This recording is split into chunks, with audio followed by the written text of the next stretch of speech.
За тэгээ хамгийн ихний сэдв монголчуудын ойрд нэлээд хот гэж нэрлэж байгаа. Тэг хүн болгон сонирхоод байгаа манифест гэдэг энэ сэдвэр лайва хийнэ. За ашгүй сонсогдчихвэл ашгүй дээ.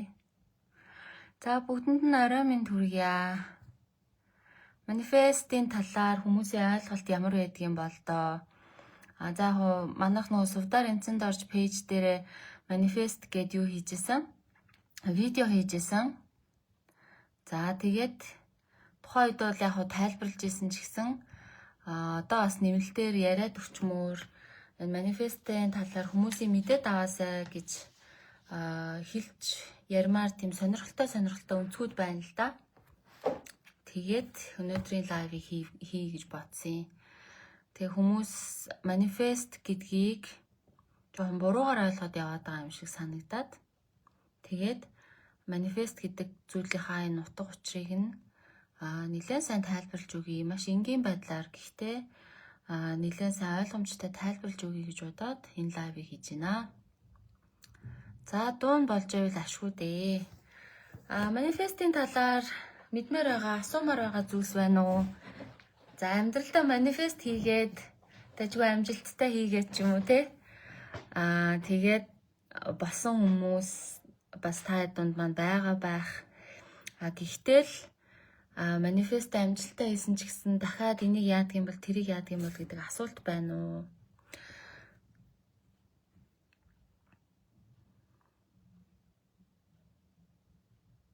За хүмүүсийн комментиг уншаадах ямар ч л байсан сонсогдож байна л гэдэг.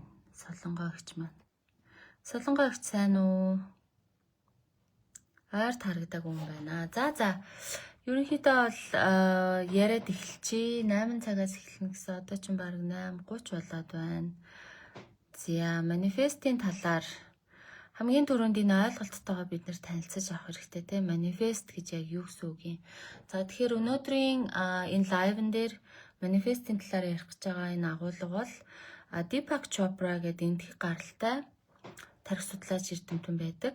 Энэ хүний тайлбарладгаар хэдүүлээ mechanics of manifestation буюу одоо энэ манифестийн ард явагддаг энэ одоо үйл явц юм уу те тэр зүйлийн талаар ярина гэсэн үг. Тэгээд Deepak Chopra гэдэг энэ хүн маань өөрөө манифестийн талаар маш олон подкастт орж исэн. Дээрээс нь Deepak Chopra маань өөрөө энэ талаараа бас сувг дээр лайваар маш их ярьдаг юм хүн байгаа.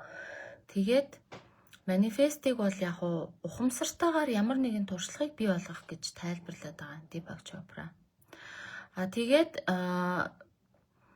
хэрвээ бид нар те материаллык одоо амьдралыг зөвхөн материаллык хүрээгээр нь хардаг. За одоо нөгөө Ньютоны физикээр явна гэж доктор Жо хэлээд байдаг шүү дээ те. А дээр нэмэх нь нэг дээр нэмэх нь нэг тэнцүү 2 гэж итгэдэг. Ийм хүмүүс байх юм бол ийм хүмүүсийн хувьд бол манифест гэдэг зүйл угаасаа оршихгүй гэж байгаа. Яагаад тэгэхээр 3 өрөө байртай болно ч юм уу те. За нэг машинтай болно ч гэдэг юм уу. Тэдэнд хүрэхтэй болно гэд ингээ бодохдоо нөгөө зөвхөн материалист хүмүүс те энэ хорвоо ертөнцийн энергийн хууль ч юм уу те энергийн тухай ерөөсөө сонирхдгүй зөвхөн материалист хүмүүсийн хувьд одоо яадгийн гэхлээр манифест гэдэг зүйл утгагүй зүйл. Яагаад тэгэхээр байртай болохын тулд 20 жил 30 жил лизинг төлнөч байдаг юм уу? Эсвэл тэдэнд хүрэхтэй болохын тулд би сар тэдэнд төгрөг хуримтлуулад дансандаа тэдэн жилийн хугацаанд ийм мөнгөтэй болно ч байдаг юм уу те. Эсвэл нэг тийм машинтай болохын тулд хүн ингээд банкнаас ч юм уу эсвэл одоо банк бусаас лизинг төлөөд ингээд тэдэн жилийн дараа би машинтай болно гэдэг ийм үзэл хандлагатай буюу альва зүйлд зөвхөн материалаар одоо материаллык байдлаар хүрнэ гэдэг ийм итгэл үнэмшилтэй хүмүүсийн хувьд манифест гэдэг энэ үг нь өөрөө ямар ч утгагүй зүйл. Яагаад тэгэхээр угаасаа л 10 жил, 20 жил ч юм уу 5 жил, 3 жил зарцуулаад хүрэх юмн дээр манифест гэдэг энэ хугацааг ашиглахгүй гэсэн үг байхгүй юу? Тэгэхээр манифест гэдэг ойлголт нь ямар хүмүүст хамааралтай юм гэхээр нөгөө Альберт Айнштайн гэдэг алдарт эрдэмтэн байгаа шүү дээ. Тэр хүн чинь квант физикийн үндэслэгч. За тэгээд энэ физикийн шинжлэх ухаанд маш том нээлтийг хийсэн. Тэр нь юу юм гэхээр E тэнцүү MC квадрат буюу аливаа материалын зүйлийн ард түүнийг бүтээгч түүнтэй яг энэ тэнцүү адил энерги оршин байгаа гэдэг ийм хуулийг гаргаж ирсэн, ийм онолыг гаргаж ирсэн эрдэмтэн байгаа шүү дээ. Альберт Айнштейн гэдэг. Тэгэхээр энэ Айнштейн гэдэг хүний энэ онолд итгэдэг буюу бүх зүйл энерги гэдэгт итгэдэг хүмүүс л энэ манифест гэдэг үгийг хамгийн их хэрэглэн гэсэн үг. За тэгээд яг үнэндээ орчин үед энэ нөгөө ковид тохиолдоод хүн төрлөخت нийтээрээ ингээд нэг сэрэх энэ тал руугаа яваад тэгээд энэ сүнслэг гэдэг зүйл маш их яригддаг.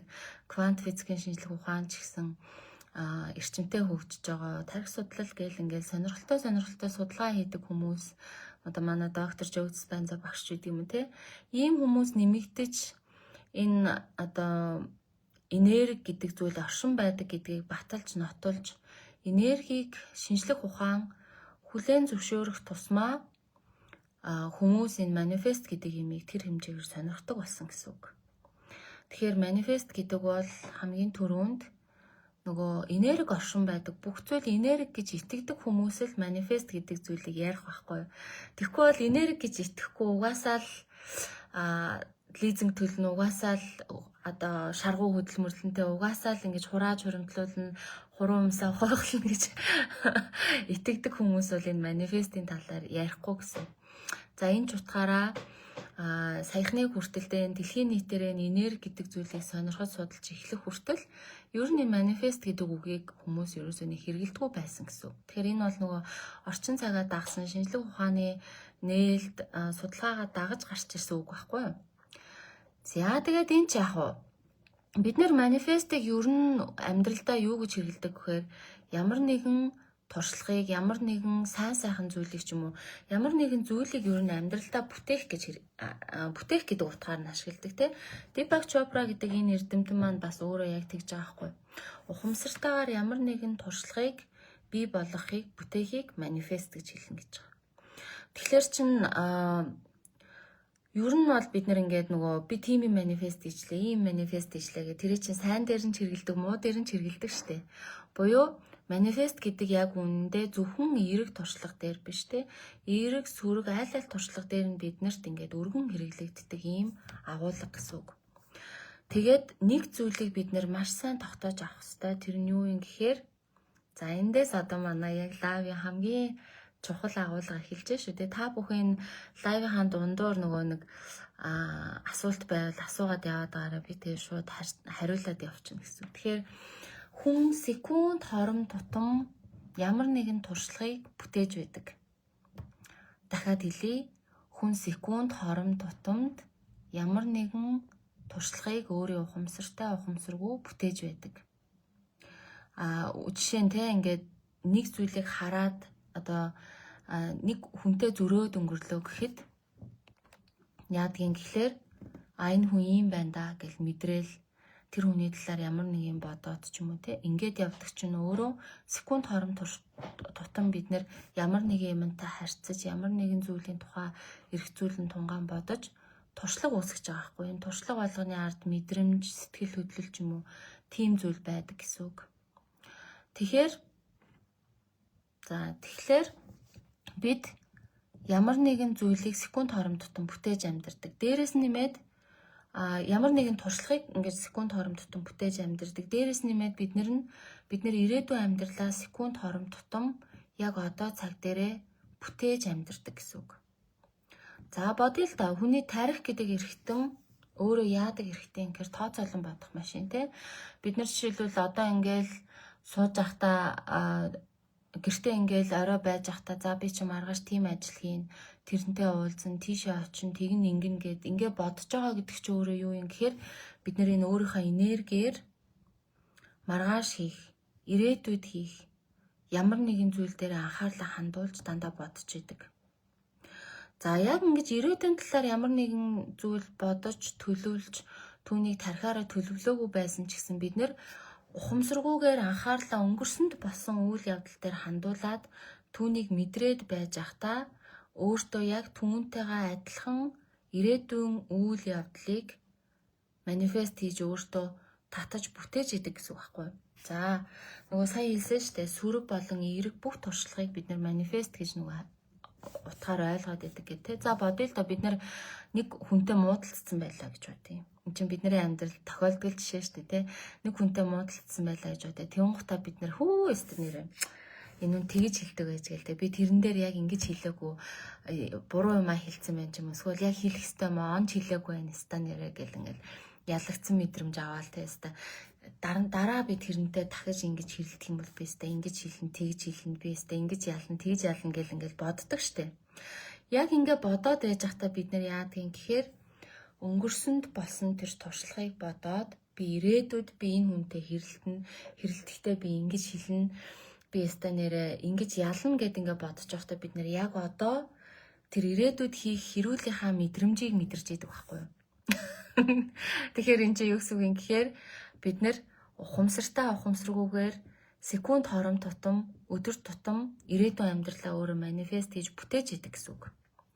За энэ бол жоохон таагүй онцгүй муу жишээ те. Гэхдээ л бид нар одоо би ингээд сургалтын дээр за та нар ингэж хүнтэй хэрүүл хийчээд тест тэгж хэлдэг байж ингэж хэлдэг байж би дараа нь тэгж хэлнэ гэж ингэж боддгоо гингут хүн болгон ингээл яг тэгж бодож исэн тэгж боддог гэдэг аахгүй те. Дараа нь та нар дахиж түүнтэйгээ ойролцоо ч юм уу адилхан ч юм уу тийм мэдрэмж төрүүлсэн хэрүүл хийсэн байдаггүй. Эсвэл тэр хүнтэйгээ тэр хэрүүлээ хийж нөгөө хэлнэ гэж дасгал сургуульд хийж бэлтжсэн үгээ хэлсэн байдгүй гэхээр хэлсэн байдаг гэж байгаа байхгүй. Тэгэхээр юу гэсэн үг юм гэхээр бидний тарих гэдэг энэ эрхтэн секунд хором тутам дараагийнхаа хийх үйлдэлийг дараагийнхаа хийх ажлыг ирээдүйд өөрийнхөө хийх зүйлсийг бодох үгийг ингээд дандаа бодож идэг буюу төлөвлөж идэг түүнийг тархин дотроо бид нэр ухамсартай ухамсаргүйгээр бүтээж идэг гэсэн. Тэгэхээр манифест гэхлээр зөвхөн л нэг эд баялагтай холбоотой ч юм уу те. Манифест гэхлээр зөвхөн л нэг юм ажил төрөлтэй холбоотой, зөвхөн хайр сэтгэл, харилцаатай холбоотой. Эсвэл манифест гэхлээр зөвхөн л нэг тийм юу гэж ойлгож болохгүй те. Одоо нэг юм эрүүл мэнд ч гэдэг юм уу. Тийм зүйлийг бүтээхийг манифест гэж ойлгож болохгүй. Бид нэр секунд хором тутам ухамсартай ухамсаргүй ямар ч хамаагүй байдлаар манифест харамсалтай нь хийгээд ээж идэг байхгүй. За өглөө босоод ажлаа төлөвлөх нь те энэ нэг жишээ нь одоо сайхан эн чинь бол сайхан жишээ шүү дээ. Гэтэл сар жишээ болохоор бид нар өглөө осонготой ингээл яг нэг хөл дээрээ босоод 0 руугаа ухаангүй явж ороод шүдээ угааж явахдаа өмнөх өдрийн ч юм уу тэрний өмнөх өдрийн ч юм уу эсвэл бүр аль хэдэн сарын хэдэн жилийн өмнө тохиолдсон үйл явдлыг бодоод түүнийг бодож явахдаа яг тэр үйл явдал анх бидэнд тохиолдоход ямар мэдрэмж авсан яг тэр мэдрэмжээ мэдрээ явж байдаг гэсэн үг байхгүй. Тэгээ бид нар өглөө гэртээ ингээд хоолоо хийгээд өглөө ажилдаа гарах гад бэлдээд байж захтаа ухамсаргүйгээр маш олон зүйл боддог. Тэр боддог зүйл нь хөвчлэн дандаа өмнөх өдрөөс тэрний өмнөх өдрөөс буюу өнгөрсөн цаг хугацаанаас өөртөө тээж ирсэн тийм бодлууд байдаг гэсэн үг. Эн чинь яаж байгаа юм гэхээр бид нэр ухамсаргүйгээр өнгөрснөө бодож явахдаа бид нэр ирээдүгөө яг тийм байдлаар бүтээж яадаг. Эсвэл ухамсартайгаар ирээдүйнхээ ажлыг төлөвлөөд бодоод байж исэн ч гэсэн бид нэр яг тэр үйл явдлыг өөрийнхөө амьдралд бүтээж яадаг гэсэн үг байхгүй. Тэгэхээр манифест гэдэг бол зөвхөн одоо баяжих тухай ойлголт биш. Манифест гэдэг бол зөвхөн эрүүл болох тухай ойлголт биш. Манифест гэдэг бол зөвхөн одоо сайн сайхныг бүтээх гэдэг тухай ойлголт биш. Бид нар бол манифестыг өдөр тутам байнга хийдэг. Манифестыг хийдэггүй хүн энэ хорвоо дээр нэг ширхэгч байхгүй. Зүгээр манифестыг яаж хийдэг вэ гэхлээр ихэвчлэн дандаа ухамсаргүйгээр ихэвчлэн дандаа өнгөрсний сүрэг таагүй юмн дээр үндэслээд манифестыг хийчихэд идэг гэсэн үг байхгүй юу? За тэгэхээр нэгдүгээр одоо манифест гэдэг зүйл чинь өөрөө эерэг сүрэг аль туршлага нь байх нь. Бидний тарих дандаа дараагийн цаг хугацааг төлөвлөж тооцоолж байхдаа өссөн үсээгүй дандаа ирээдүгөө бүтээж идэг гэсэн үг тархин дотроо. Тэгэхээр нөгөө үүнийг монголчууд мэддэг байсан байхгүй эртээр үеэсээ. Тэгээд нэг монголчуудын нэг ийм үг байдаг штэ нөгөө сэтгэл хүрсэн газар биеийн хүрдэг гэдэг үг байгаа тийм. Тэр чинь юу гэсэн үг юм гэхээр хүн хүрнэ гээл түүний тухай бодоол, түүнд анхаарлаа хандуулаад, түүний талаар төлөвлөөл, өөрийгөө бэлдээл, түүнд анхаарал хандуулаад, энерги зарцуулаад авах тусмаа яаж хийж агаад хизээ нэгэн цаг түүнд хүрдэг байхгүй. Тэгэхээр Манифест гэдэг бол нэгдүгээрт ийм шин чанартай байх нь байна. За хоёрдугаарт Deepak Chopraгийн нөгөө юугаар тодорхойлолтоор бол ухамсартай тэгээд ямар нэгэн туршлагыг бүтээх бий болгох үйл явцыг манифест гэж нэрлэдэг гэдэг байна тий. Тэгэхээр эн чинь хоёрдугаарт яах юм гэхээр ухамсар шаарддаг гэсэн. За хүн өдөрт 60-аас 80 мянган бодол боддог гэж тарих судлаач эрдэмтэд судалж гаргаж ирчээд байгаа тий. Гэтэл бас л тарих судлаач эрдэмтэд судалгаа хийгээд үзэхээр яаж юм гэхээр тэр 60-аас 80 мянган бодлынх нь 70% нь дунджаар сөрөг байна гэдгийг тарих судлалын шинжлэх ухааны одоо эрдэмтдийн судалгаанууд ингээд баталж нотлоод байгаа байхгүй. Тэгэхээр бид нар ч одоо өдөрт 60-аас 80 мянган бодол боддог. За болий 70 мянган бодол гэдээ дунджаар гэж бодчих. Гэтэл 70 мянган бодол боддог байхад 70% нь сөрөг буюу 49 мянган бодол нь ойролцоогоор сөрөг бодол байгаа даа. Тэгэхээр чи эн чинь 50%-аас нь их хувь нь сөрөг бодол боддог байгаа зү тий хүн төрлөختөн. Энд чинь зөвхөн барууны орон төвшөр нь ингээд дэлхийд даяар хийж байгаа судалгаа ойролцоо үр дүнтэй гараад байгаа хгүй. Тэгэхээр чин хүн өдрийнхөө 50%-аас дээшгийг нь сөрөг бодол бодоод өнгөрөөхөр чинь би сая хэлсэн шүү дээ нөгөө секунд хоромт тутамд бид нар манифест хийж яадаг буюу секунд хоромт тутам бид нар туршлагыг тууллыг өөртөө бүтээж яадаг гэж байна тий. Тэгэхээр чин өдрийнх нь 50%-аас дээш нь сөрөг байгаа тахлаар чин бүтээж байгаа туршлагынх нь 50%-аас дээш нь сөрөг байж болох уу? Энэ логик байна уу манайха? За лайв үзэж байгаа хүмүүс маань энэ дээр сэтгэлээ хэлээрэй те.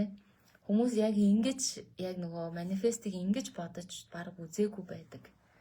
Тэгэхээр хүн нэгэн секунд хоромт тутам ямар нэгэн туулал туршлагыг бүтээж байдгийн бол тэгээд энэ нь өөрөө жинхэнэ утгаараа яг манифест муу юм бол те бид нэр тэгэндээ ингэнтэйг бол бодоход яаж ижаал түүндээ хүрсэн байдаг штэ. Тэгэхээр секунд хоромт тутам бид нар манифест гэдэг энэ зүйлийг ухамсаргүйгээр хийж яадаг байгаад өдрийнх нь боддог бодлын 50-аас дээш хувийн сөрөг байх юм бол бидний амьдрал сөрөг байж болох уу? Бидний амьдрал эрэг гэхээсээ илүү сөрөг байх уу? Та хэд маань энэ дээр нэг сэтгэлээ хэлээрэй те. Би өөрөө бас энийг биндряагч маань тийм байна гэж байна те. Тэгэхээр хүссэн бол авах сэтгэлгээ ирүү болоод ирэхээр энэ бүр хэрэгжээд байх шиг гинэ. За үлзий маань нөгөө нэг манай сургалтанд сууж байсан учраас яг энэ нөгөө сэргэг ухамсар гэдэг ойлголтыг сайн мэддэг те. Тэгэхээр хүн сэргэг байх тусмаа ботсон бодол болгоно бүр илүү хүчтэй биелдэг болдог. Маш аюултай болдог гэсэн үг байхгүй юу? Ер нь бол те нэг талаараа хүчтэй гоё ч гэсэн нөгөө талаараа бас ухамсаргүй аргачих юм бол ийм аюултай болно. Тэгэхээр хүн ингээд өдөрт бодож байгаа 70 мянган бодлынх нь 70% сөрөг байхлаар чинь өдрийнхөө ихэнхийг бид нэр сөрөг зүйл дээр анхаарлаа хандуулаад сөрөг зүйл бодож мэдрээд амьдарч хар чинь бидний амьдрал таагүй зүйл тохиолдоод бид нэр стресстэй зовоод байх нь аргагүй байхгүй. Тэгэхээр бид нэр яах ёстой юм гэхээр ихэнх тохиолдолд бидний одоо манифест гэдээ орчин үед яриад байгаа зүйл чинь болохоор юу юм гэхээр эерэг сайхан туршлагыг бүтээх буюу за мөнгөтэй болмоор байна, эрүүл болмоор байна, ажилтаа болмоор байна, харилцаагаа гоё болгомоор байна, ингэмээр байна, тэгмээр байна гэдэг юм чинь өөрөө дандаа эерэг сайхан туршлага байхгүй. Тэгэхээр бид нэр эерэг юм хүсээд ээжиж нууцаарч гэх юм уу, ухамсаргүйгээр ч гэх юм уу сөрөг юм бодоод тахлаар чинь энэ хоёр чинь хоорондоо зөрчилдөөд тэгээд тэр хүсээд байгаа эерэг юм маань биелдэггүй байгаад идэг байна. Манифест ажиллахгүй байгаад байгаагийн хамгийн том шалтгаан чинь ердөө л энэ 70% та сөрөг бодол бодож ийж яаж тийм гайхалтай юмыг амьдралдаа бүтээх юм бэ те. За манифест биелэхгүй байгаад байдаг шалтгаан нь энэ байдаг байна. За тэгвэл эсэргээрээ бид нар өстө манифест хийсээр байгаа л хүссэн юмдаа хүрчлээ те. Бас ийм тохиолдол байдаг шүү дээ. Ингээд манифест хийсээр агаад хүссэн юмдаа хүрчдэг. Тэгэхээр чинь сайн нөгөө Deepak Chopra гэж тэр хүний тодорхойлолтоор болохоор манифест гэдэг чинь ухамсартайгаар ямар нэгэн туршлагыг бий болгох тий. Тэгэхээр энэ туршлага гэдэг үгийг та хэд маань маш сайн анхааралтай сонсоод үзээрэй. Туршлага бол зүгээр л туршлага ахгүй. Түүнээс бидний амьдрал тэр чигээрээ сайхан болно гэсэн үг биш. Туршлага гэдэг чинь нэг моментийн зүйл. Эсвэл нэг хэсэг хугацааны моментийн зүйл ахгүй туршлага гэдэг чинь. Гэтэл бидний бүтэн амьдралын experience гэдэг чинь хэдэн 10 жилээр хэмжигдэх ийм олон секунд тутмын би сая хэлсэн шүү дээ. Секунд тутам бид нэр ямар нэгэн туршлагыг үүсгэж байдаг. Туршлагыг одоо бүтээж байдаг гэдэг. Тэгэхээр чин манифест гэдэг чинь нэг хэсэг хугацааны туршлага бол хүний амьдрал гэдэг чинь ингээд хэдэн 10 жилийн туршлага байхгүй. Тэгэхээр яг үүндээ бид нэр амжилттай манифест хийсэнгээд нэг мөнгөтэй болсон ч юм уу, эсвэл нэг альбом тушаал төрсөн ч юм уу эсвэл одоо амжилттай манифест хийгээд нэг хүнтэй одоо ингээд уулзраад нэг эсрэг хүснийхээ хүнтэй уулзраад ч юм уу. Гэрэл маань нууцаар сөрөг юм бодчоод хүсэл биелэхгүй байна гэд гонгноод байдаг юм байна. гинэ. Тэглгүй яах вэ? Тэгэхээр чи нөгөө нэг юм туршлага бүтээх гэдэг чинь нэг өөр хэрэг. Гэтэл урт хугацааны туршид аз жаргалтай амьдрах гэдэг чинь бас тустай хэрэг байхгүй юу? За бодъё. Энэ дээр бас жишээ дахиад зөндөө байгаа нөгөө нэг барууны орнуудад ингээд суглаанд гинт азан шовоогоод хожоод азан шовоод суглаанд хожоод сая доллар хожсон хүмүүс байдаг штэ. Гэтэл тэр сая доллар хожсон хүмүүс бүгдөө шууд цэнгэлийн манлаад хүрээд жаргалтай олчдгоогүй л үгүй. Бид нар мэдэн тэр суглаанд ингээд огцом их хэмжээний мөнгө хожсон хүмүүсийн 90% нь хэдхэн жилийн дараа, ердөө 1-2 жилийн дараа буцаагаад тэр суглаагаар орж ирсэн бүх мөнгийг үрж дуусгаад тэгээд түүнээсээ буюу тэр анх суглаа хожгоос өмнө амьдрал нь ямар байсан, өмнө нь өөрөө ямар байсан, түүнээсээ бүр 7 дор байдал руу орцсон байдаг гэж байгаа байхгүй. Тэгэхээр эн чинь юу гэдэг байгаа юм гэхээр за гинт суглаа хожоод их мөнгө хожижлоо гэдэг чинь нөгөө бидний бодоод идэг манифесттэй адилхан зүйл шүү дээ. Нөгөө мөнгө олох, их хэмжээний мөнгө олохын гитгих гэдэг ингээд манифест хийгээд бодоод идэгтэй адилхан зүйл ахгүй юу? Гэтэл хүн хэдийгээр ингээд нэг удаа юм туршлага бий болгоод маш их мөнгө олоод эсвэл нэг сайхан хүнтэй уулзраад ч юм уу инглээ гэхэд үүнийг чинь урт удаан хугацаанд бидний амьдрал болгодог. Бидний нэг удаагийн experience буюу нэг удаагийн туршлагыг бидний амьдрал болгож амьдралын чанарыг минь сайжруулахад хэрэгтэй байдаг зүйл нь өөрөө юу юм гэхээр хүний зан төлөв байхгүй. За бодъё л та саяны тэр суглаагаар хэмжээний мөнгө хождог жишээн дээр л хэдүүлээ зүгээр төсөөлөө бодъё санхүүгийн мэдлэгтэй. За мөнгөтэй яаж харьцаа мэддэг. Мөнгөө дэмий зүйлд өрн таран хийдэггүй санхүүгийн сахилга баттай. За тэгээд амьдралын зорилго нь одоо том тэгэн гутаа мөнгөтэй болонгуудаа түүнийгээ үр дүнтэйгээр эргүүлээд хөрөнгө оруулалт хийгээд өөртөө юм болгож чаддаг хүн байлаа гэж бодъё. Хэрвээ ийм хүн сая доллар хожвол яах вэ гэхээр магадгүй 2 жилийн дараа тэр хүн тэр бомтон болж чадна. Яагаад тэгэхээр тэр хүнд мөнгийг эргэлдүүлэх, мөнгийг зөв зарцуулах, мөнгөөр мөнгө хийх энэ зан төлөв, энэ дадал зуршил, энэ хувь хүний personality буюу энэ зан төлөв байгаа хгүй. Тэгэхээр энэ үед бол тэр нэг туршлага байна шүү дээ. Нэг их мөнгөтэй болох гэдэг туршлага нь бидэнд амьдралын маань туршид өөр өгөөж өгөх ийм туршлага болно. Гэтэл тэр сая долларыг хоцсон хүнд мөнгөө зөв эргэлдүүлэх, хөрөнгө оруулалт хийх, мөнгөөр мөнгө хийх одоо мөнгөөр бизнес хийх ч юм уу, мөнгийг үржүүлэх, арвижуулах, арга гамтаа зарцуулах гэдэг энэ зан төлөв нь байхгүй бол яах вэ гэхээр саяны хэлдэг 1-2 жилийн дотор орж ирсэн бүх мөнгийг үрээд амьдрал нь урд байснаасаа бүр 7 дор болох гэдэг энэ зүйл тохиолдох байхгүй. Тэгэхээр манифест дангаараа хангалтгүй гэж хэлэх гээд байгаа. Энэ 3 дахь энэ санаагаар нь манифест гэдэг чинь туршлага гэж ингэж онцолж хэлээд байгаа нь юу юм гэхээр манифест ганцаараа хангалтгүй байхгүй. Бид нэр яах ёстой юм гэхээр өөрөө тэр зан төлөвийг мөнгөтэй хүн байх, эрүүл хүн байх, аз жаргалтай хүн байх, сайхан харилцаатай хүн байх, бусдаар хайрлагдаж хүндлэгдэх тэр зан төлөвийг өөртөө суулгах ёстой гэсэн үг байхгүй. Тэгжээж бид нэр өдөр болгон секунд хооронд тутам эвтэй аятайхан туршлагатай секунд хором тутам эртээ аятайхан зүйлийг өөртөө манифест хийж амьдрна гэсэн үг. За. Манайхан нилээн комент ичиж дээ. Түрүүн гэрлийнхэн комент өгөөс Зерка даваасур маань тарих зүрх 2 нэг энергийн хэлбэлзэлд оршихгүй байгаа нь манифест хийх боломжийг хаах. Тийм. Ер нь бол энэ тарих зүрх 2 гэдэг би нөгөө тарих зүрхний уялдаа гэж нилээн ярьдаг л да тий. Америкийн Хортмат институтийн судалгаа энтер гэдээ бас подкаст хийсэн. Тэгэхээр тарих зүрх 2 уялдахгүй байна гэдэг чинь зүрх гэдэг чинь өөрөө юу юм гэхээр бидний тэр дадал зуршил, бидний тэр зан төлөвийг илэрхийлдэг зүйл байхгүй юу? Гэтэл тарих гэдэг чинь болохоор нөгөө бохшууган шиг л мөнгөтэй олчмаар байна, хурдхан шиг л тэгчмээр байна, хурдхан шиг л жаргачмаар байна, хурдхан шиг л гэл ингээд тарих чинь ингээд байна шүү дээ.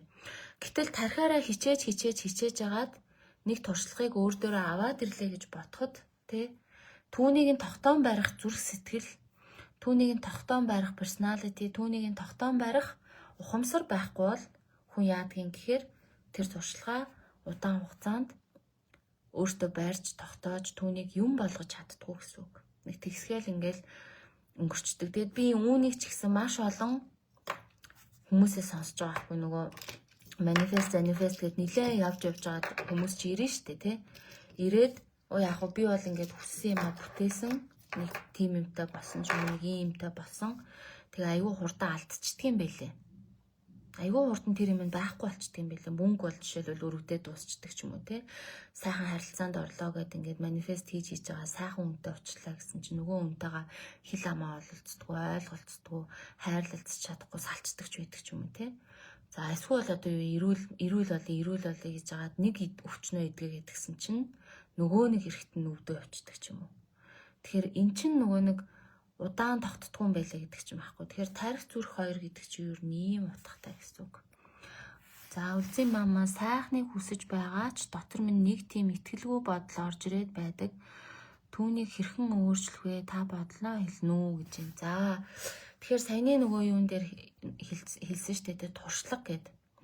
Тэгэхээр нөгөө хүн цаанаасаа л аз жаргалтай хүн болж хуурж ижил яах юм гэхээр өдөр болгон гадаад орчин ямар байх нь хамаагүй. Дансан тэдэнд үүрэг байх нь хамаагүй. Харилцаа ямар байх нь хамаагүй тий. Миний орчин нөхцөл ямар байх нь хамаагүй. Бид ингээд аз жаргалтай байж чаддаг байхгүй яг үнэндээ. Тэгэхээр бид нар нөгөө ингээд тархиа өөрчил сургалтын дээр маш олон арга техникээр өөртөө ажилладаг шүү дээ. Нэгдүгээр хамгийн түрүү сэргээх ухамсартай болж авдаг. Сэргээх ухамсартай болоод авахаараа яг манай маам шиг ингээд нөгөө дотор нэг л биш байна гэдгээ өөрөө 20 секунд тутамд барьж аваад байдаг тий. Хүүш би яагаад онцгой мэдрээ авчив, хүүш би яагаад аз жаргалгүй болчихов гэд мэдрээд эхэлдэг.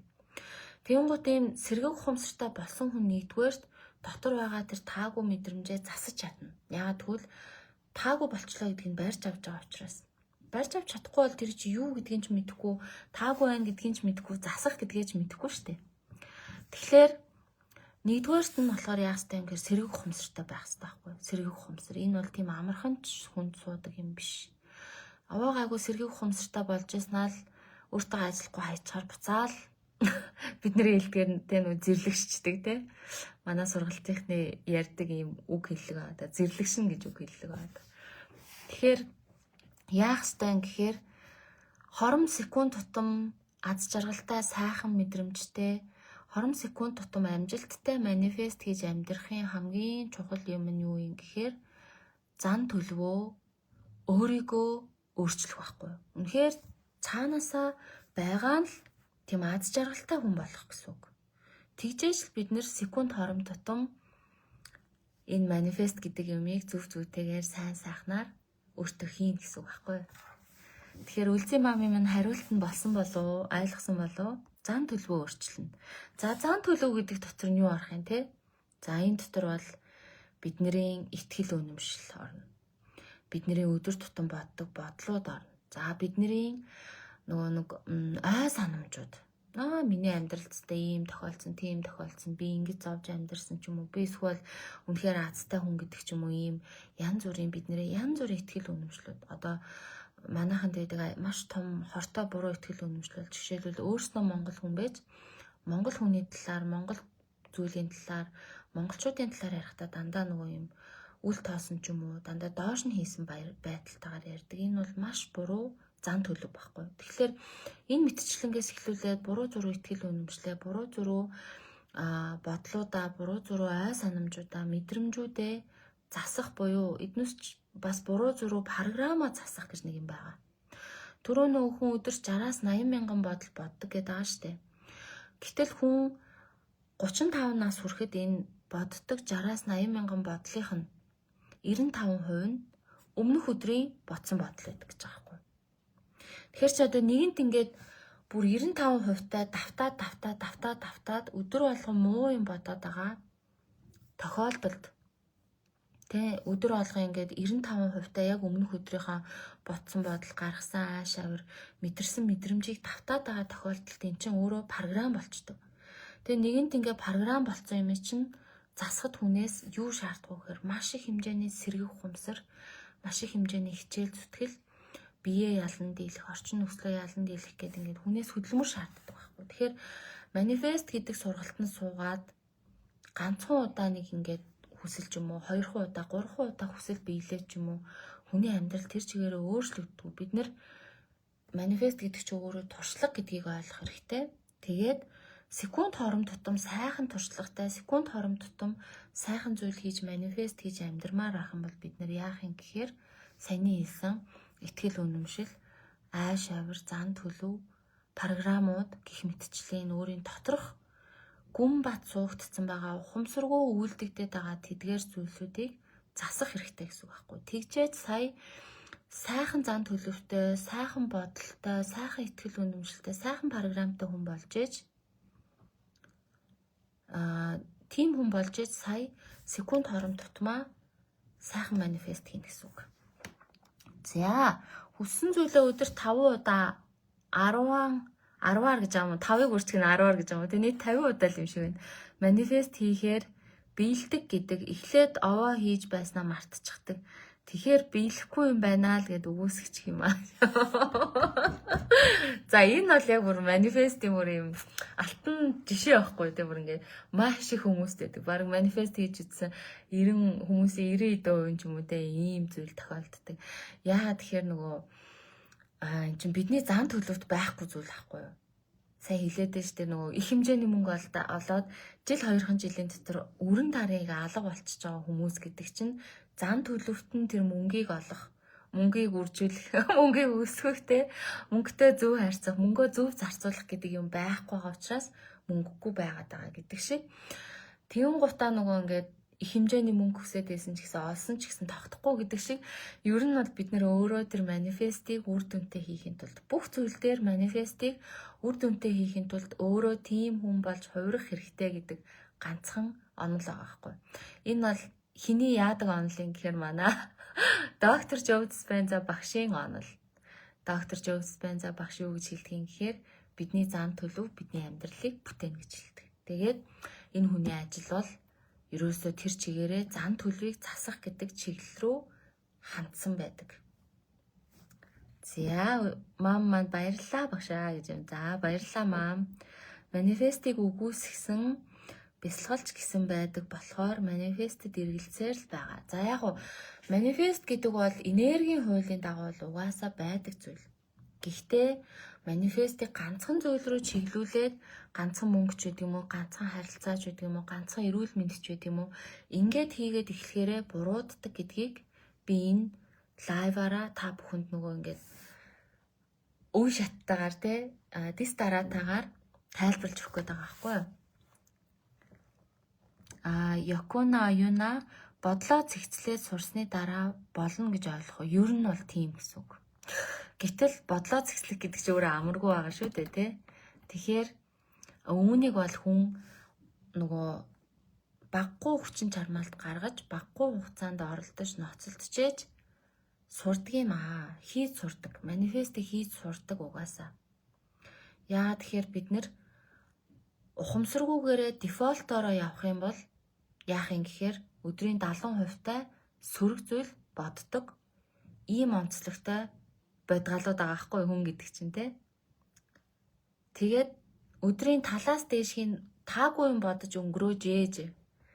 Яаж таатай сайхан туулал туршлагыг бүтээн гэж бодох вэ? Энд чинь угаасаа хоорондоо зөрчилдөөтэй, логикийн зөрчилдөөнтэй байгаа зү тэ. Тэгэхээр манифестийн хамгийн чухал санаа бол өөрөө тэр хүсэж байгаа хүн болж хуурах буюу зан төлөвөө засах. Зан төлөв гэдэг чинь өөрөө юг агуулдгийг гэхээр бидний хэрхэн бодохыг, хэрхэн айшлж явуулахыг, юу мэдэрч амьдрахыг буюу энэ гурван зүйлийг зан төлөв гэдэг зүйл чинь бүтээдэг байхгүй юу? Тэгэхээр манифестыг хүсэлгүй яах вэ? Манифестыг хүсэлгүй яах вэ?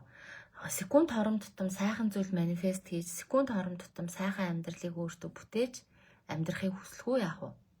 Гэхдээ энэ бол нэг юм 7 хоногийн онлайн сургалтаар ч юм уу те 14 хоногийн онлайн сургалтаар ч юм уу сарын онлайн сургалтаар ч юм уу хийхэд дэндүү ахадсан, дэндүү том хүнээс юм суур өөрчлөлт, зан төлөвийн өөрчлөлтийг шаарддаг ийм зүйл ахгүй юу? Амжилттай урт хугацааны манифест гэдэг чинь. За Рози бясалгалаа хийж эхэлснээс хойш өөрт анзаарах маш их нэмэгдэж байгаа багшаа гэж байна. За сайн байна. Наад анзаарах чинь гайхалтай байгаа зү тэ. Яг ингээл амнаас мум хуу гарахын даваан дээр хоп гээл байна. Тэгэл хөө юу болоод байна гэл засаал тэ. Тэгээд нэг хүнд муухай үг хэлэхгүй, нэг хүнийг гомдоохгүй, нэг хүнтэй сайхан харилцаа бүтээгээд аавна гэдэг чи юу гэсэн үг юм гэхээр нөгөө аз жаргал нь нэмэгдэнэ. Нөгөө санхүү мөнгө, нөгөө харилцаа, нөгөө нөхөрлөл нь илүү өргөжин тэлж сайн сайхан чиглэл рүү явна л гэсэн үг шүү дээ. Энд бол нэг ичид мэд яриад ах шаардлага байхгүй тий. Тэгэхээр нөгөө нэг Розигийн хэлдгээр тий яг ингэж ухамсартай байж ээж өдөр тутамдаа бодол мэдрэмжээ зөв тийш нь удирдах чадчихэж бид нар сая манифест гэдэг зүйлийг амжилттай хийнэ. За тэгээ Розидо хэлэхэд те анзаарах нэмэгдээл байвал амьдрал дээшлээд л гэдгийг шүү. Би бүр дахиад хэлмээр байна те. Анзаарах нэмэгдээд л байвал амьдрал дээшлээд л гэдэг. Анзаарах нэмэгдэж байгаад амьдрал дээшлэхээрээ яаж нэмэгдэх юм гэхээр нэг зүйл нь ингэж хит овон товон гэж ингэж одоо жишээлбэл те мөнгө нь гин тоцоогоол харилцаан тэр дор үлдээд гэж ингэж хүн амьдралаа өөрчилдөг байхгүй. Хүн анзааргаа нэмээд ирэхээр амьдрал нь дээшлэхтэй яа гэхээр ерөнхийдөө суураараа бүгд ингэж дээшлдэг. Харилцаанч дээшлэн, ажил төрлөмж дээшлэн, тэ? Хайр сэтгэл одоо юу гэдгийг карьер, аз жаргал, эрүүл мэнд гэдэг ингээд амьдралынхаа бүх салбарууд нь ингээд гоё зэрэг дээшлээд идэх байхгүй. Тэгэхээр анзаарга нэмэгдвэл амьдрал дээшлэнэ. Алтан чимэг маань заавал бичиж тэмдэглэж байж биелдэг юм уу? Үгүй. Яг нь бичиж тэмдэглэх юм бол хүн илүү сайн төвлөрдөг л гэдэг санаа байгаа байхгүй юу? Түүнээс биш би бол одоо жишээлбэл өдөр тутам секунд хором тутам ухамсартай амьдарч манифестээ өөртөө хийдэг гэсэн үг. Тэгэхээр энэ секунд хором тутам би бичиг цаас бариул ингээл тэгсэн гэд ингээд бодол болгоноо бичээд иж чадахгүй шүү дээ. Тэгэх юм бол би чи амьдрахгүй. Тэгэхээр заавал бичих гэхээсээ илүү яах юм гэхээр анхааралтай байх, сэргэг ухамсартай байх гэдэг чинь л өөрөө хамгийн чухал нь аахгүй юу? За тэгэхээр манифестийн талаар ярий гэж ботсон одоо хамгийн чухал мэдээд аваасаа гэж ботсон зүйл маань энэ байна. Тэгээд та идэх асуултанд хэрвээ асуулт байвал хариулангаа энэ мэтчлэнгээр ярьж байгаа энэ лайв өндөрлөе. Тэгээд багш нь одоо юу гэж бодож байна гэхээр 7 хоногт нэг удаа ямар нэгэн сэдвээр ингэж яг лайв хийж ярилцчээ гэж бодож байгаа. Тэгэл яг ингээд лайваараа одоо асуулт аваад эсвэл ингээд хүмүүсийн сэтгэлдлийг аваад тэгэл одоо жишээлбэл манай тэр хэн байна? Дээр байсан даваа сураа эгч маань болохоор тарих зүрх 2 нэг хэлбэлзэлд орших гэдэг ингээд маш чухал. Үнэхээр яг хичээлээ ойлгосон хүний юм хэлж байгаа байхгүй. Тэгэхээр энэ мэтчлээ ингээд хэдүүлээ хоорондоо гоё ярилцаа энэ талаар юу гэж боддгийг, үүнийг яах вэ гэдэг ч юм уу тиймэрхүү юмнуудаа сэтгэлээ нэгээд ингээд гоё нээлттэйгээр ярилцаад ингээд явъя гэсэн саналтай байгаа юм. Маш их баярлалаа гинэ. За баярлалаа. лайв хадгалахдах уу гинэ. За би одоо яг үнийг хэлэхэд хамгийн анх удаа энэ төвийнхаа пэйжэн дээр лайв хийж байгаа хүн байна. Сая лайв руугаа орох гэж нэлээд боллоо. Анх удаа хийж байгаа учраас тэгэхээр хадгалах гэж үзнэ. Гэхдээ лайваа хадгалж чадахгүй бол одоо энэ бол үнэхээр яа харахгүй миний техник нөгөө ашиглаж үзээгүйг алдаа болно шүү. Тэгэхээр лайваа хадгалахыг хичээнэ. Пүүжээ ванданд орж маань ямар гоё юм бэ багшаа гинэ. За баярлаа. Манифестыг ястаа гоё ойлгож авлаа гэж байна. Баярлаа. Дая маань баярлаа гэж байна. Баярлаа. Хөөрхөн юм бэ таад маань. Хайр хүрчлээ. За тэгэхээр дараагийн удаа ярмаар байгаа сэдв юу вэ? Тэгээ одоо энэ сүнслэг мүнслэг гээл зөндөө олон хүмүүс ингээл янз янз юм ярьдаг болж штэ. Тэгэхээр энэ тал дээр ойлгохгүй байгаа ч юм уу те эсвэл би энийг ингэж боддог гэдэг ингээд сонирхолтой сэдвүүдээ энэ лайвныхаа доор биччих юм бол харж байгаа хүмүүсийн хамгийн их дурдаад байгаа сэдвээр эх 7 хоногт хэдүүлээ лайв хий. Тэгээд лайв маань ер нь 2 дахь орой байвал бас зүгээр юм байна. Талархлаа багшаа анзаарахтай байхыг хичээж барьж авч түүнийгээ мэдэрч байгаа гэж сайн байна. Саран гэрэл сараа маань хоцорч орсон гинэ. Зулаан мөнхцөл баярлаа. Нам баяр лайв хадгалж мэддэг заагаад өгөөч. Хайр TV. Одоо энэ лайв хадгалж мэддэг хүн байх юм бол заагаад өгчүүлэх сайн байна. Хүүе багшаа тэмдэглэл хөтлөгчийн зүрхнээс л миний үнэн гарч ирээд байдгийн байлээ. Ер нь бол бас тийм байдгийн шүү. Би бас өөрөө яг хичээл дээр тэмдэглэл хөтөл гэдэг. Энэ бол яг үр дүнтэй. Гэхдээ юу хамаагүй бичээд ахаар бас үр дүнгүй байх гэдэг. Тэгэхээр энийг бол ерөнхийдөө нөгөө яг юм гой зааварчилгаатайгаар чиглүүлж би нөгөө хичээл дээр ингээд тэмдэглэл хөтлүүлээд чиглүүлээд байдаг шүү дээ. Тийм сэдвээр бичээрэй, ингээрэй тэр. Инхээр ч бас гой үр дүнтэй байгаад байдаг юм шиг харагдаад байгаа. Яагаад тэгэхээр би өөрөө бас нэг тэмдэглэл хөтөлтгүй байж байгаа. Сүүлийн хэдэн сар яг доктор Жоо багшийн тэр нөгөө багш бэлтгэх сургалтанд яваад тэгээд тэр багш бэлтгэх сургалтаас цаанаас нөгдөг форматын дагуу тэмдэглэл хөтөлж байгаа хгүй. Тэгээд би сүүлийн хэдхэн сарын дотор бол бүр үнэхээр сэтгэл зүйн хувьд, ухамсарын хувьд, ойлголт ухаарлын хувьд ингээд бүх төвшөнд ингээд төвшөө ахсан байхгүй. Тэгэхээр тэмдэглэл хөтлөх үр дүнтэй, маш үр дүнтэй. Гэхдээ юу хамаагүй бичвэл бас нэг үр дүнд хүрэхгүй байж магадгүй. Лайв 1 сар хадгалагддаг болсон гэсэн. Өө ашгүй дээ тийм үү? Лайв 1 сар хадгалагддаг болсон бол болж штэ. Би өөртөө машин авах гээд AI-аар зураг хийлгээд түүнийгээ дэвтэртээ наагаад хүслээ бичсэн чи охиндоо машин. За яг наа чи бас байдгийм а тий. Нөгөө dollar scan гэж хүн байдаг штэ. Dollar scan гэдэг нөгөө YouTube суваг дээр би ингээд орчуулсан байгаад байдаг штэ подкастуудын яриаг нь. Тэгээ тэр хүн одоо хүн хүссэн зүйлээ бүтээж болно гэж байгаа байхгүй. Хэдхэн ширхэг зарчим байгаа гэж. Хэдхэн ширхэг зарчим байгаа. Нэгдүгээрт бидний хүсэж байгаа энэ хүсэл бусдад хор хохирол учруулахгүй байх хэрэгтэй гэж байгаа байхгүй. Dollar scan. Хоёрдугаарт нь бусдын юм шунаагүй байх хэрэгтэй гэж. Бусдын юм шунаагүй байх хэрэгтэй. Буюу худлаа ярихгүй, хулгай ярихгүй ч гэдэг юм те. Ёс зүйн одоо зөрчил алдаа тийм зүйл гаргахгүй. Эсвэл атаархал дээр үндэслэхгүй ч юм уу. Тэрний имийг надад аваад өгөөч гэж ингэж манифест хийх юм бол энэ бас бүтэхгүй гэж байгаа хгүй. Гуравдугаарт маш тодорхой байх хэрэгтэй гэж байгаа хгүй. Миний машин байна гэдэг ч юм уу те. Алтан чимгийн жишээн дээр болохоор одоо би өөртөө машин аваад би өөрөө тэр машиныг ингэж жолоодод явна ч гэдэг юм уу те. Яг ингэж тодорхой байхгүй болохоор зүгээр л машин гэдэг хамбал нэрээ хинт ч машин авч өгч болох юм байна. Энэ бол бас сайхан жишээ байна. Анзаарах сайжруул амьдрал сайжирдаг. Энийг би нэг сайхан постэр болгож явуулъя да. Багшаа сахилга бат дисциплиний тухай. За хэдүүлээ юу вэ? Сахилга бат дисциплинийг ярангуут эн чинь зүгээр л би өстө тэгнэ гэж бодонгуут л шууд тийм болчтой юм биш ээ. Бид нар бүгдөө л жил болгоны ихэнд нөгөө гоё сайхан биетэй болно гэж фитнест хэдэн сараар нь бүртгүүлдэг те. Гэтэл фитнес бүртгүүлсэн нийт хүмүүсийн хэдэн хувь нь үнэхээр тэр хугацааныхаа туршид тууштай явдаг үлээ. Тэгэхээр чи нөгөө дисциплиний ард маш олон нөгөө учир шалтгаан, хүчин нөхцөл янз янзын байдаг байхгүй. Тэгэхээр хэдүүлээ энийг дараа нь тусдаа сайхан юу аа подкаст болгоё. Тэгээ эсвэл биндрийн агч тим сэдвээр дараагийнхаа подкастыг хий гэж санал болгож байгаа юм болов уу? Тийм байна. Одоо ярьгээгүй юм шиг байна. Баярлалаа биндрийн агч, саналыг хараад авъя. Наа чи бас үнэхээр чухал. Харин тийм ээ гинэ. Баярлалаа. Анзаарах сайжруул, амьдрал сайжирна. Ойлголоо багшаа гэж. За баярлалаа.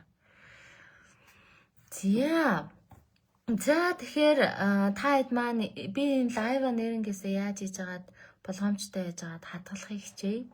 Тэгээ та хэд маань лайва нөхөд үзээрэй, дээрээс нэмээд доор нь дараагийн удаа ярилцмаар байгаа сэдвээ бичээрэй. Энд маань манай биндрийн агч Сахилга бат буюу дисциплиний тухай ярилцъя гэж байна те. Сөрөг бодол эсвэл гомдол айцыг яаж тастан зогсоож мартах бэ? Баярлаа гэж байна. За сөрөг бодлыг ингээл хүн бодохгүй байгийн шууд бодохгүй байж чаддгүй. Тэгэхээр үүний тулд биднэрт яах ёстой юм гэхээр сэргийг ухамсар гэдэг юм хэрэгтэй байдаг байхгүй. Сөрөг бодол орж ирэх төдийд бид нар зөвхөн л бодол боддгоо. Сөрөг бодлын ард юу байдгийг гэхээр ямар нэг ой санамж байдаг ч юм уу. Эсвэл тэр ой санамжийн стресс нэг тийм стимулус гэж нэрлэдэг те нөлөөлөгч хүчин зүйл байдаг. Ямар нэгэн стрессор байдаг. Стресс дүүлэгч тэр нөлөөлөгч хүчин зүйл байдаг. Тэгэхээр ямар нэгэн тийм гадны нөлөө ч юм уу эсвэл дотоод орчин нөхцөл буюу memory ой санамжин дээр үндэслээд хүн сөрөг юм боддог. Тийм гот бид нар зөвхөн сөрөг юм бодохгүй яадгийг гэхлээр сөрөг зүйлийг тэр бодолтойгоо энэ тэнцүү сөрөг мэдрэмжийг давхар мэдэрч идэг байхгүй. Жишээлбэл өмнө хийсэн хэрүүлээ бодоход л те зөвхөн хэрүүлийн талаар тэр таагүй юм бодоод байгаа юм шиг боловч цаанаа бид нар хэрүүл хийж байгаа үед бидэнд төржсэн тэр одоо уур хурж уушиг сахсаагч гэдэг юм уу те эсвэл гидс ингээд дотор халуун оргих ч гэдэг юм уу ингэх тэгэх гэсэн яг тэр таагүй мэдрэмжийг давхар мэдэрч идэг гэсэн. Тэгэхээр сэргийг ухамсар гэдэг юмтай болчоор яах юм гэхлээр тэр мэдрэмжээ бариад авдаг байхгүй. Хөө эн чин гидс яагаад халуун оргиод байна гингут би юу бодоод байгаа вэ гэд ингээ бодлоо анзаарангууд нөгөө улирсан баларсан нөгөө таагүй юмыг ботцсон явж идэг. Тэнгууд хүн одоо энэ сөрөг зүйлсийг зогсоох хамгийн амархан арга нь юу юм гэхээр мэдрэмжээс эхэлдэг. Тэгэхээр нөгөө энэ бясалгал хийхээр яадгийг гэхээр тэр сма бясалгал хийгээ сэргийг ухамсартай болохоор яадгийг гэхээр мэдрэмжэндээ маш сэргэг соргог түүнийг барьж авч чаддаг болдог байхгүй. Хөөе халуун оргиж байна, хөөе уур хүрсэн байна, хөөе үзий ядаад ээж байна, хөөе буруутгаад ээж байна ч юм уу, хөөе гомдлоод ээж байна, хөөе айгаад ээж байна гэд ингээд өөрийнхөө мэдрэмжийг барьж авдаг болчдөг. Тэгэнгუთ энэ мэдрэмжээ барьж аваад анзаарангууд хүн дандаа таагүй юм бодцсон явж идэг байхгүй. Тэгэхгүй бол зөвхөн бодолтой ноцолтой байх юм бол яах юм гэхээр хизээч бодлынхаа ардаас гарахгүй. Яагаад тэгэхээр хүн секундэд байна штэ те нэг битгийл нэгээс олон бодол зэрэг бодож чаддаг тийм галзуу тарихтай. Тэнгуут бодолтойгоо ноцолтонгууд хүн хизээч тэр бодлын ард гардаггүй. Харин мэдрэмжтэйгээ ноцолтохоор мэдрэмж гэдэг чинь биеинд бүр ингээд яг те материалли тэр техникли ингээд үйлдвэрлэгдсэн байгаа материаллык зүйл учраас даавар гормон гэдэг юм уу тийм бит зүйл учраас мэдрэмжээ барьж авах нь хамаагүй амархан байдаг гэсэн үг. Тэгэхээр манайхын тархиа өөрчлөлт сургалтаараа яадгийн гэхээр энэ мэдрэмжээ таних дээрээс нь сэргэг ухамсартайгаар мэдрэмжээ барьж авах гэдэг арга техникийг заадаг. Тийм учраас манайхан нөгөө сэргэг ухамсартай болчлоо, сөрөг бодлоосоо салчлаа, тайвширчлаа энэ төр гэж нөгөө тийм үр дүн хилээд идэг гэсэн үг байхгүй юу? Тэгэхээр асуулт асуулсан минь сайхандаа баярлаа. Наман баяр амар буян анзаарах сэргийг байх тухай ярилцуулах гоё гинэ. Окей, сэргэг ухамсарын талаар ярьж болох юм. Биндрийн агч минь дараагийн сэдв гэж хэлсэн юм байна. Хаан тийм гэж байна. Баярлалаа багшаа гэж байна. Аран шингаа засахгүй бол амьдрал сайжрахгүй. За бас тэгж хэлж болох юм те. Анзаарах сайжруул амьдрал сайжирна. 21-12 ийм ижил тоонуудыг их хардаг. Үүнд ямар нэг зүйл байдаг уу? За, энэ талаар бас ярьж болж байна те. Энэ нөгөө ижил тоо харах марах ч юм уу энэ дохоо сигнал synchronicities гэж яриад байдаг энэ зүйлийг. Тэгэхээр энэ зүйл бас огт утга учиргүй зүйл биш байдгаа. Тэгэхээр хэдүүлээ дараагийн удаа энэ талаар бас ярьжлах юм. Борхоцоо булчир хааны талаар гэж байна. Окей, борхоцоо булчирхааг ярьж болж байна. Ганаагаан жаргал маань баярлалаа багшаа гэж байна. За баярлалаа. Тэгээ нэг анхны удаа лайв хийж байгаа болохоор мэдхгүй чадахгүй юм их байна. Тэгээ тогтмол хийгээд ахаар яваанда мэрэгшинтэй угаасаа. Тэгэхээр та хэд маань анхны маань лайвыг хүмүүст ингээд түгээгээд өгөөрэй, дэмжиж өгөөрэй. Амьсгалын талаар багшаа илүү тайлбарлуулъя гэж байна. Окей. Манай дээр хийдэг амьсгалын дасгалын талаар сайн ярьж өгье те. Ямар утга учиртай, ямар үр дүнтэй гэдэг ингээд. Цэги маань баярлалаа багшаа гэд үнсэж байна. Баярлалаа. За ямар ч лээсэн хэдүүлээ анхны лайв гэхэд бас сайхан амжилттай лайвдчихлаа. Тэгээд ер нь энэ мэдчилэн яг гоё сэдвээ сонгож байгаад би бас өөрийнхөө зүгээс нэлээд хөөрхөн бэлдэж байгаа те. Гоё эмгцэгцтэй ойлгомжтой байдлаар лайв хийх юм бол илүү гоё юм байна. Багшаа 7 дугаар сарын онлайн ангийн зүүм хичээл орсон бол ороогүй штэ. За тэрийг хэдүүлээ нөгөө групп дээр чатаар хичээ те. Тэгээд одоо хэдхэн хоногийн дараа ангичаа хаагдах гэж байна да. Гоё байна багшаа лайв гинэ. Харин тийм ээ. Би бас лайв хийсэн чинь надад бас таалагдаад байна шүү. Тэгэхээр илүү энэ лайв бол илүү сайхан хийнэ. Одоо тогтмол хийнэ. Та хэд маань хамгийн гол нь сэдвээ гоё өгөөрэй. Тэгээд сэдвээ гоё өгчөөд хэдүүлээ ингэж гоё ярьчаад сайн шеэрлээд өгөөрэй. Яа тэгэхээр эдгээр одоо зөв ойлголт ухаарлууд хүмүүст үнэхээр хэрэгтэй байгаа. Энийг мэдэхгүй учраас яагаад гэдгийг гэхээр болсон болоогүй ингээд буруу зүрх юм хийгээд асуудал бэрхшээл ингээд учруулад байдаг байхгүй өөртөө. Тэгэхээр сайхан хуваалцаад өгөөрэй. Боргоцоо булчирхай бүр гүнзгий яриа багшаа гэж байна. За тэгээ инжва сайн уу? Ямар удаа хараагүй юм бэ? Хоцорчлоо гэж байна. Якуна оюуна баярлаа. Агсан төвчний сургалт гинэ. Агсан төвчний сургалт 1 сард явна шүү. Даваагүй бадам цэцэг баярлалаа. Илүү өргөн ойлголт авлаа.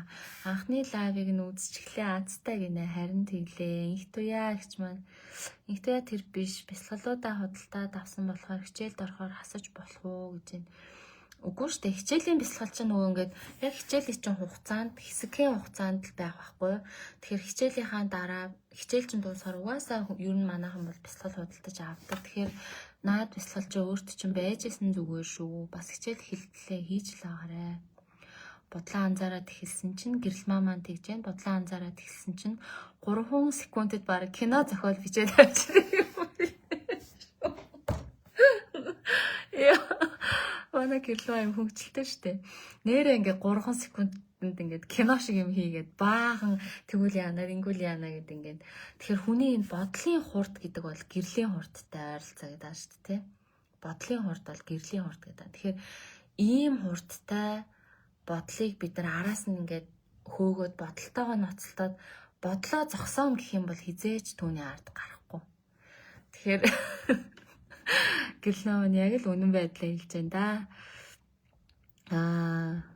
Ганаагаан жаргал дахиад сургалтандаа суухгүй бол буцаад зэрлэг шигээд байна.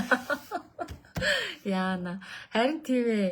Одоо ингээд яа харахгүй юм чи нөгөө бидний энэ ухамсаргүй програм гэдэг чинь юу юм гэхээр ваа гэж өчигдөр олоод авцсан юм ерөөсөө биш байхгүй. Бидний энэ ухамсаргүй програмууд чинь магадгүй 10 жил, 20 жил, 30 жил, 40 жил өөртөө тээж түүнийг ашиглаж ингээд яг энэ хүн эндээ нөгөө гарын доор байлгаж өдөр тутам ашигласаар ирсэн зүйлсүүд учраас энэ 40 жилийн програмчлалын эсрэг шинэ програм гаргаж ирнэ гэдэг бол үнэхээр амаргүй ажил байдаг. Тийм учраас зан төлөвөө засах бүх хүмүүст ер нь тийм амар биш ажил. Гэхдээ хүсэх юм бол хийж болдог бас ажил те. Хийхээр үр дүн нь дахиад хэдэн 10 жилээр үргэлжлэх боломжтой юм сайхан ажил байхгүй. Тэгэхээр ганаа маань нэрнгээсээ сургалтандаа суугаараа зэрлэгшин шүү. Зэрлэгшин би яг хэлээд байгаа юм те. Ичгөө маань харин тийм ээ сүүлийн зүүн хичээлдээ суугааг болохоор яасан юм бол гэд бүр гайхаад гинэ. Гоё юмнууд ярьсан уу? Ярьсан энэ жаа. Одоо ингээд лайв хадгалахгүй бол тэгээ дуусаа гэж үгээ тоглож байгаа тий. За тэр ч яг уу. Нэгтэй тэр шаан за маш их баярлалаа гинэ. Оскар твшгээр кино болдог доо гинэ алдармаа зэрэгч маань. Харин тийм ээ хэлээд өггүй. Оскар твшиг цаашаа л болдог. Нэгтэй тэр биш маань яагаад мөнгөтэй болохгүй байгаа вэ гэдгээ л ухаарчмаар байна гэж байна. За тэгэхээр энэ үнд бол ингээд маш олон шалтгаан байж болно те. Зөвхөн одоо ингээл нөгөө мөнгөний блок гэл ингээл ганцхан юмнаас болоод мөнгөн тэр чигээрээ блоклогдоод ганцхан ямиг засгаар л мөнгөн тэр чигээрээ урсаад ороод ирдэг гэж тийм юм бол байхгүй. Яа тэгэхээр бидний амьдралд өдөр тутам янз бүрийн үйл явдал тохиолдож байдаг. Нэг ийм блокоо тайллаа гэд ухамсаргүй байх юм бол маргааш нь дахиад ийм блок суулгах магадлал асар өндөр. Тэгэхээр ганцхан юмн дээр болоод блоклогдоод мөнгө нь орж ирэхгүй гэсэн юм байдаггүй. Энэ бол хүний зан төлөвтэй, тэр бодож байгаа 60-80 мянган бодолтой, хийж байгаа үйлдэлүүдтэй, мэдэрч байгаа мэдрэмжүүдтэй нэгт уялдаа холбоотой хүний амьдрал өрнжээдэг учраас ганцхан зүйлийг мэдэж аваад мөнгө нь асуудалгүй болно гэсэн юм ер нь бол байхгүй шүү. Тэгэхээр энэ тал дээр бас бид нэр их зөв ойлголттой болох хэрэгтэй. Дараагийн удаас мөнгөний сэдвээр хийж болох юм те. Яагаад тэгэхээр мөнгөн дээр би угаасаа ер нь нэг сургалт авъя гэж бодоод байгаа. Мөнгөний тухай сургалт. Өглөө бүр бичээд л байхаар цэгцэрч байгаа нь мэддэгдэг шүү. Сайн байна огтаа амгалагч. Яста сайн байна. За ингээд сургалтанд суусан хүмүүс маань ингээд сайхан үр дүн хэлээд цэгцэрч जैन, тайвширч जैन, унтж जैन, идэж जैन, бүтэж जैन гэдэг ингээд сайхан яриад тахаар үнэхээр их баярлдаг шүү. Одоо ингэж дуралж хийдэг шалтгаан маань бол ердөө л энэ юм байгаамаа. За окей. Хэдүүлээ өнөөдрийнхээ лайвыг ингээд дуусгая. Бараг цаг лайвда тавьчихлаа. Лайвдах чинь бас их зүгээр байт юм байна. Тэгэхээр энэ зүйлийг таалагдж байгаа учраас үргэлжлүүлэн хийх бодолтой байна. 7 хоногт нэг удаа. За тэгээ хийвэл 2 дахь орой хийчихье хэдүүлээ. 2 дахь орой 20 цагаасаа хийчихье. Болохгүй бол нэг сайхан юу яачих. Календар дээр тэмдэглээд ав те лайвтай гэдэг. Тэгээ хэдүүлээ лайваар уулзч ярилцчихъя.